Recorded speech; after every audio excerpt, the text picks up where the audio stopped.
Duma BOKO, the new president of Botswana, made a remarkable speech while speaking at the World Economic Forum. Watch this. I just want to know what your priorities are as you come into this important role that gives you an opportunity to reshape as well as redirect or perhaps propel Botswana's progress. Well, thank you very much. I gratefully acknowledge each and every one of you.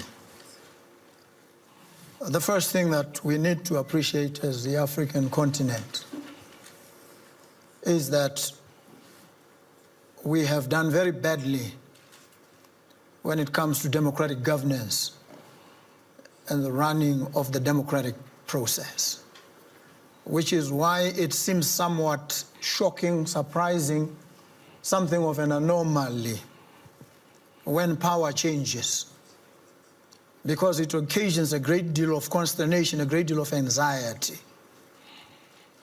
We're never sure whether it will happen at all. There's a problem with the faith and confidence of the population in the democratic apparatus, and whether those who are in power are fully committed to the fundamental tenets of democracy. And so when, as it happened in Botswana, a party that had been in power for 58 years faced the unexpected spectacle of a decisive loss at the polls, many may have felt, will this outcome be accepted? Will power really change? Well, it did in Botswana. It was peaceful, it was seamless, it was orderly. And the president who had lost, well before he did lose, sent me a message and said to me, "It seems your party is doing extremely well. It's early days yet, but congratulations." I said, "Thank you very much." And he said, "We're hoping that we'll bounce back." And so one went through the 2 days of counting, collation and tallying, fearing, dreading the power of the bounce back if it did take place at all. But it didn't happen. And so the very next morning, before the outcome was declared, when the pattern was now firm, clear, he called me. And that was before the outcome was declared. The counting was still going on. We hadn't reached the number that we had to meet of constituencies. And he said to me, "Be ready. I'm going to address a press conference at which I'm going to concede. And so I'm going to call you from the conference venue so that the press can capture this." And I assured him that I was ready. And he did call me a few minutes later and make the concession publicly. And that was before the outcome was fully known. That was in the morning, around 9 a.m. And the winning numbers were reached in the afternoon. So well before the afternoon, he had reconciled himself with the eventuality. And I say this so that we appreciate that there was never any indication, the slightest hint of a subversion of the democratic outcome. This is to demonstrate the commitment of this particular leader, who is in an unenviable situation. He is losing an election.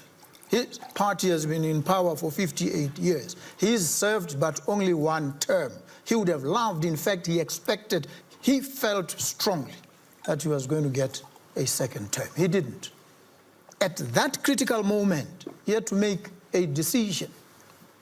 Does he stand firm on the principles of democracy, or he plays the usual games played on the African continent to subvert the will of the people he chose to be a Democrat to the core. And that cemented the credentials of Botswana as not just a democracy, but an exemplar of democratic practice. It says our democratic roots run deep. We are truly a democracy. And so I'm most grateful, and this is a lesson we would like to impart. Now, we must recognize that this democracy, of which we are so proud, requires deepening, requires constant refreshing and improvement.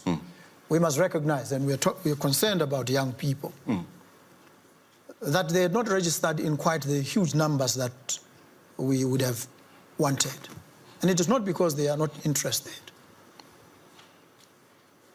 It is not because they are disaffected. Sometimes it is because the processes themselves do not conduce to the energy and vitality of young people.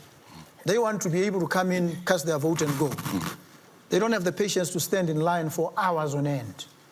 And so when they do not come, sometimes it's a vote of no confidence on the processes themselves. They're saying, these are not designed with us in mind. And so we need now to reconfigure the entire repertory of institutions on the African continent, in the democratic space, in trade and commerce, to recognize, to embrace the energy and vitality of young people so that they can participate, so that even the language spoken is pretty much their lingo.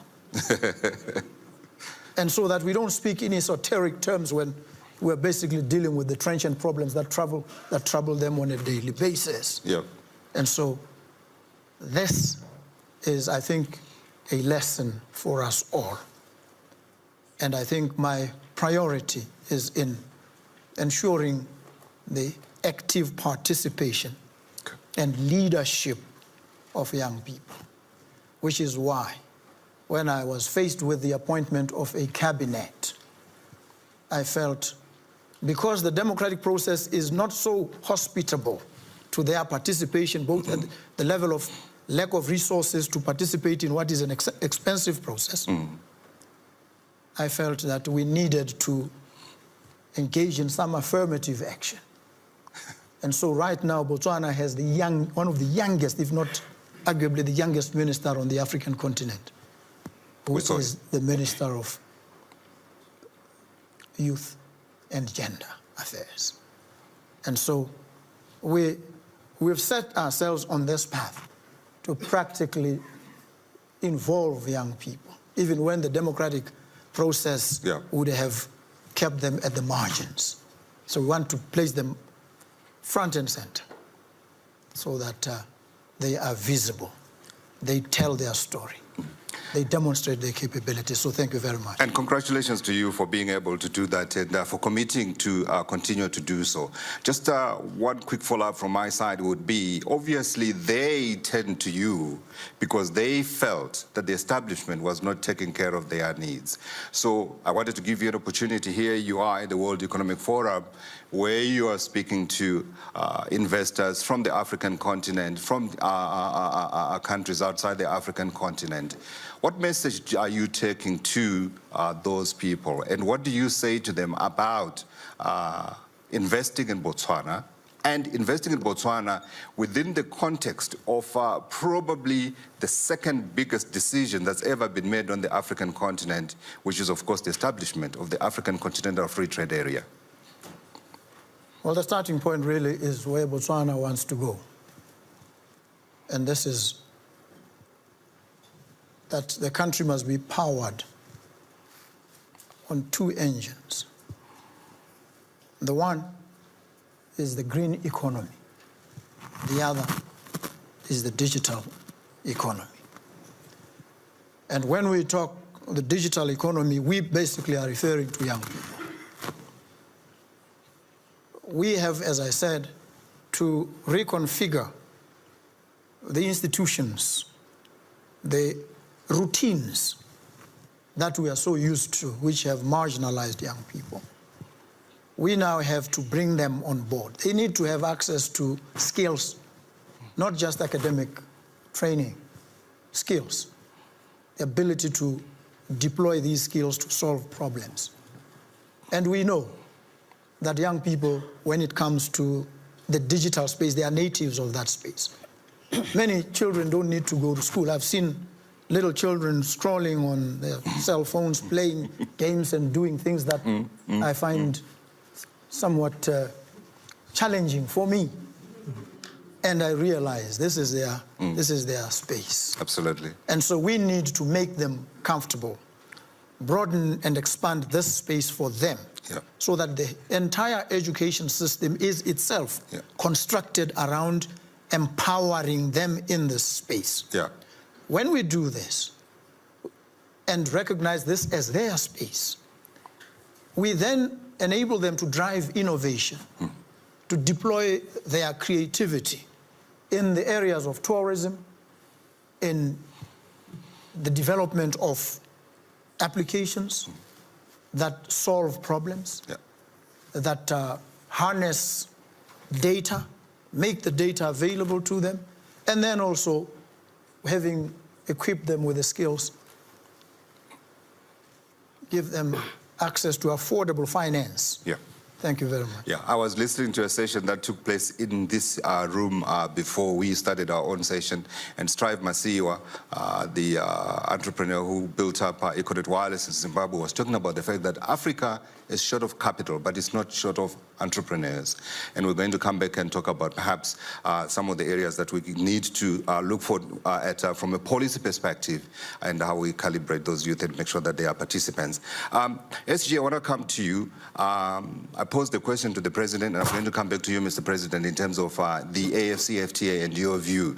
But I wanted to come to you and talk a little bit about how you view young democracies, not young democracies, sorry, the young leadership that we're seeing coming onto the continent in terms of their inclusion and participants in the African Continental Free Trade Area. When the AFCFTA was launched in Kigali in 2018, President Cyril Ramaphosa spoke about a boat that would lift all boats, including small and big nations. Has the AFCFTA been able to do that? Well, thank you very much. First, let me appreciate the opportunity to be here with this very, very distinguished panel. Excellency President, congratulations on your decisive victory. We have come a long way since President Ramaphosa made that statement on the 18th of March in 2018 in Kigali. We have, through the heads of states, have agreed on two very important instruments that will impact directly on young people and SMEs. First, the protocol on women and youth in trade. The first protocol of that nature around the world. First of its kind, which takes us really well and beyond the aspirations for women-owned businesses, youth-owned businesses, and takes us into the realm of legally codified obligations. That is a very important step forward. Second, we have established the protocol on digital trade. The last instrument of that protocol will be adopted by our heads of states next month in Addis. And the protocol on digital trade responds exactly to what His Excellency the President has just said. The innovation, the cutting-edge spirit of innovation of young Africans, the ability to create entrepreneurship through Africa's digital economy. By the year 2050, Africa will have the youngest working force in the world. Those jobs will have to be created intra-Africa. We will not be able to import jobs from somewhere else. And so Africa's digital economy, we believe, is a very, very important aspect of overall intra-Africa trade. And it includes actually day-to-day, it addresses day-to-day challenges that all of us battle with. The issue of payments, for example. I live in Ghana. There's a direct flight to Nigeria. When I travel to Nigeria, I take my direct flight. But when I send money, it goes somewhere else. It should not be, it should be the same that we have a seamless, interoperable payment system in Africa to address this challenge of youth unemployment. We also, in the same protocol, have far-reaching provisions on emerging technologies, on inclusion of SMEs, which will create an environment where we will see more investment in digital public infrastructure. And so, whilst we have come a long way, we do recognize that we have much work still has to be done, but I believe that as in any endeavor, the starting point has got to be to write the laws. That is how the investors around me will have the confidence to invest in digital technologies in Africa, to invest in youth entrepreneurship, and finally, also to invest in trade finance. And I'll end on this point of, in this segment, in this point of trade finance, the cost. The cost, as His Excellency was saying, the cost of trade finance is prohibitive. Africa's contribution, the largest contributor to Africa's GDP are SMEs and mainly youth. And yet the cost of money for them to trade across borders is disproportionately high. So we have to work together with development finance institutions, commercial banks, to see how we can mobilize resources to reduce the cost of money for trade in Africa. The large corporations, big companies, they are okay. They can access markets overnight. But SMEs will need support for trade finance. And so that's where we need Africa Finance Corporation, AFDB, Afrexim Bank, to mobilize and pool resources so that we can improve the availability and affordability of money for trade. SG, you have actually framed my question the correct way that I wanted it done to Leila and to Somalia. So I'm going to start with you, Leila. You answer the question. How do you provide a platform that is able to provide the huge amounts of capital that are required on the continent? But he said it at a in a cost-effective manner, but also reaching the young people. And I know this is a challenge, right? I think, have been writing stories about how the JSE has been trying to make sure that it widens the companies that are listed on the stock exchange. And I guess this is a challenge that you have every day. Godfrey, indeed. And on the continent, there are a number of challenges that we are facing in accessing capital. And it's not only limited to the SMEs and the young, it's particularly bad there, but it's across the board. The IMF indicates of the 19 countries that's in Africa that they have data for, the average private lending rate is 25%. Sure. In Southeast Asia, India, it's around 9%. And so you can imagine the cost of capital is crippling and stifling our growth initiatives. In addition to that, I think one of the big contributors of that is sovereign ratings, which tend to overestimate the risk relative to the actual default rates.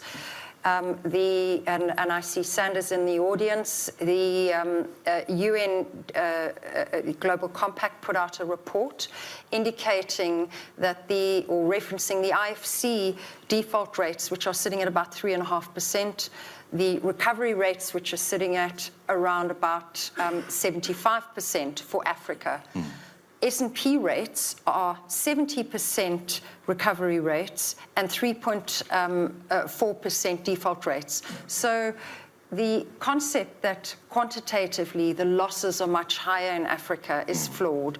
And I think this comes to some of the points that His Excellency was making, which is there is a qualitative assessment focused on policy certainty, on government, etc.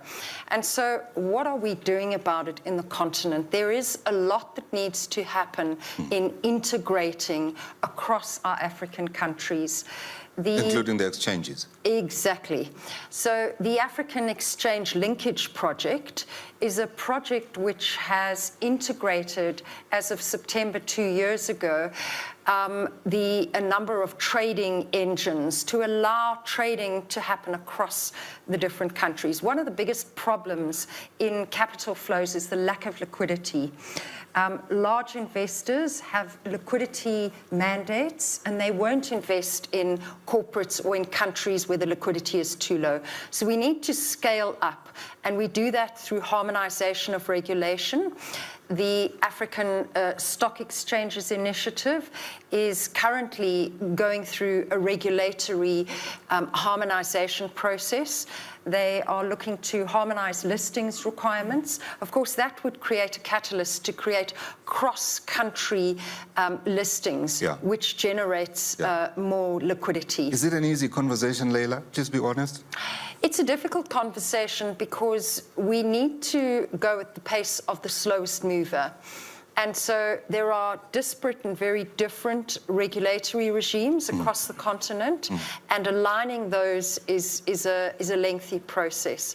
I think in addition to that, there's a lot of proactive work that can be done around, for example, green products, which could be aligned. The JSE has recently launched a carbon market. We're talking to some of our other exchanges to create a cross-continental network.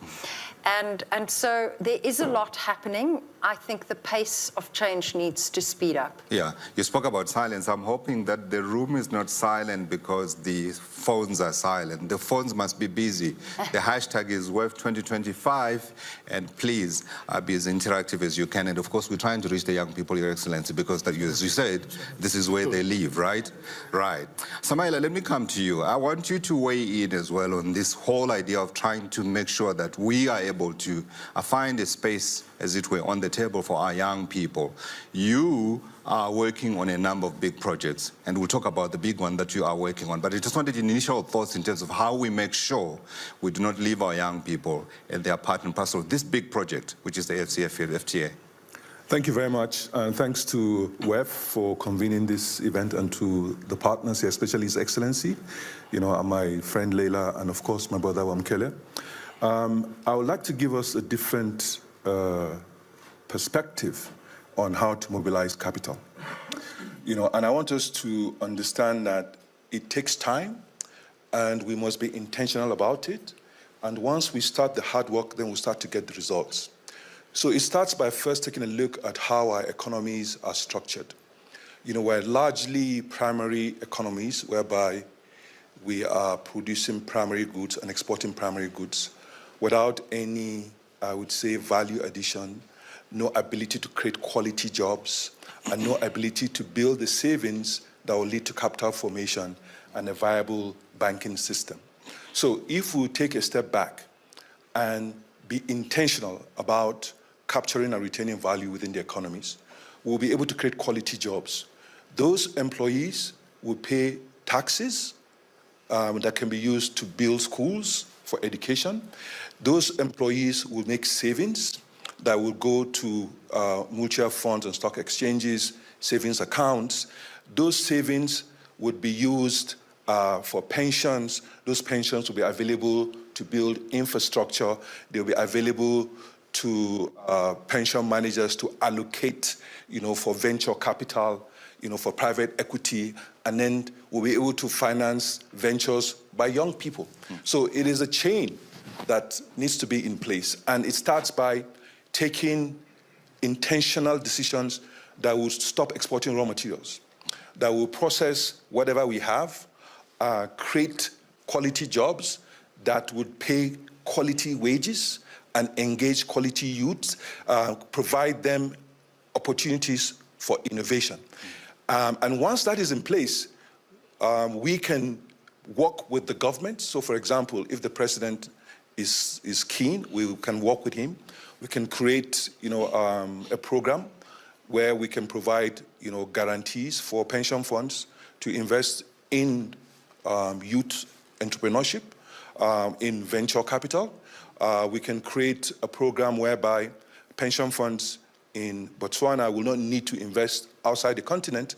We'll create them the risk structures for them to invest on the continent. That way we have the capital formation that goes to fund venture for young people. So these are things that can be done. All the economies that you see happen that way. So it is the initial investment by pension funds in the like of Apple and Microsoft that led to where they are today. I met someone recently that said they invested, $15,000 in Snap, in the idea of Snap. And you know what that is? It was a pension fund that did that. So we have to change our pension rules, make sure that they can invest in venture capital, make sure they can invest across the continent, and that way we build, the capital that we need. Then we also need to be intentional about capitalizing our banks. We have to capitalize banks locally, give them a high bar, of what they can invest in, and then they will mobilize the capital, and then they'll invest. If you don't have local banks or domestic resources, there can be no development. We need to also think about how we are, I would say, emphasizing reserves for payment of imports. No, we should have reserves to pay for investments. Invest in infrastructure, invest in capitalizing, local banks, regional banks, for investment across the continent. Sure. Thank you for that, and I'll ask the President to respond perhaps to your suggestion about what you could do to try to raise capital in Botswana and other African countries. But I wanted to ask you, are you seeing any evidence? Do you have any examples around the continent where you are beginning to see governments that think like that are actually thinking outside the box, besides simply saying, we're going to worry about the policy environment and then we're going to leave it there? Yes, we do. Please and share. I'll give examples. So in Nigeria, there was a pension reform that had a move to contributory pension schemes. And there was a process to license local pension fund administrators. There was an asset allocation that was given to them.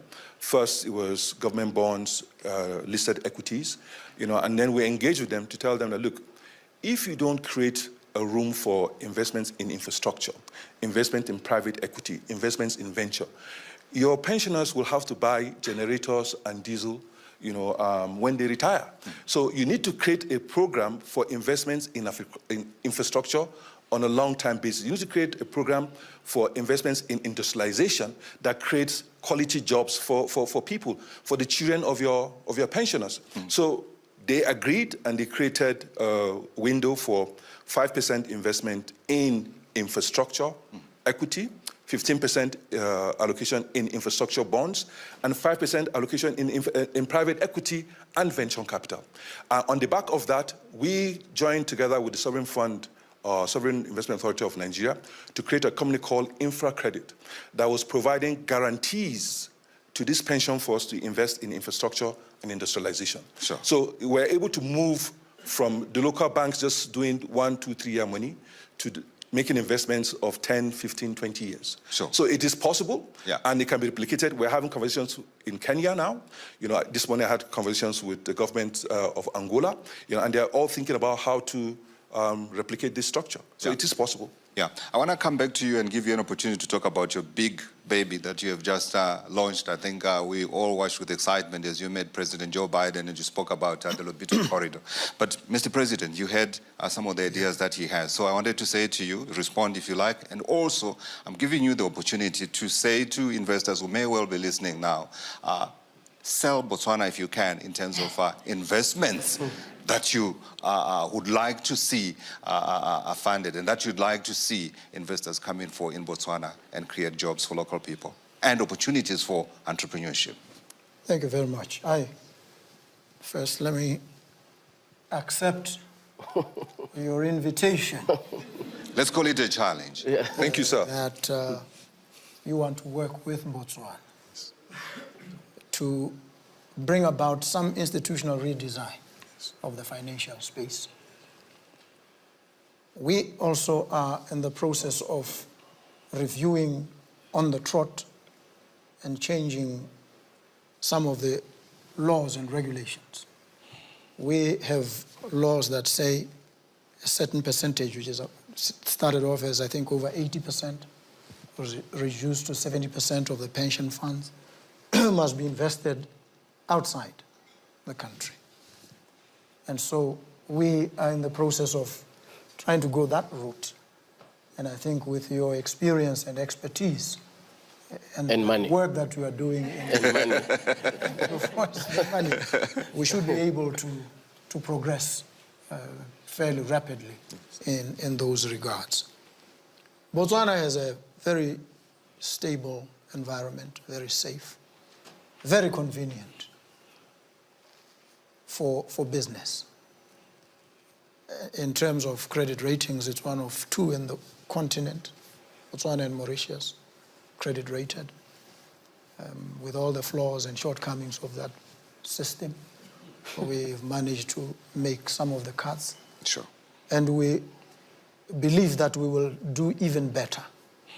And so there's every reason to come and invest in Botswana. The challenge that governments have created for themselves, and so they face, is the red tape.